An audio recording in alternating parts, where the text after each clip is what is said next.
কখনো কখনো মনে হয় জীবনের শুরুতে বড় ভুল ডিসিশন নিয়ে ফেলেছি। আজ এই সময় জীবনের ফেলে আসার দিনগুলোর কথা ভাবি, বিশেষত কলেজের দিনগুলোর কথা। সেই সময় আশেপাশে কত বন্ধু ছিল, সম্পর্কের মধ্যে ভালোবাসা ছিল, এত স্বার্থ ছিল না। যেদিনকে প্রথম কলেজের প্রোগ্রাম অভিনয় করলাম, লোকে কত প্রশংসা করলো, লোকে বলল আমি কি উঁচু দরের অভিনেতা। সেই থেকেই আমার ধ্যান জ্ঞান হয়ে উঠল অভিনয়। আমি প্রথম থেকে একজন সফল অভিনেতা হতে চাইতাম।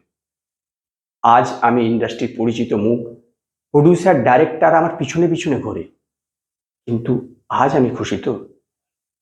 আমি জীবনে যা চেয়েছি তাই তো পেয়েছি। কিন্তু তাহলে আমার নিজের মুখ আয়নায় দেখা তো ঘেন্না করে কেন?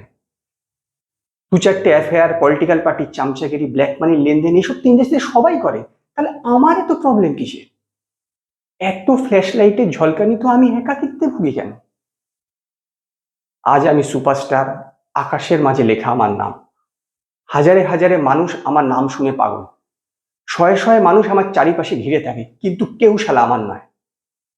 কেউ আমার সঙ্গে সেলফি তুলে সোশ্যাল মিডিয়ায় ছাড়তে চায়, কেউ আমার ফেস ভ্যালু বিক্রি করে টাকা কামাতে চায়, কিন্তু এই মানুষটিকে কেউ চায় না, কেউ চায় না।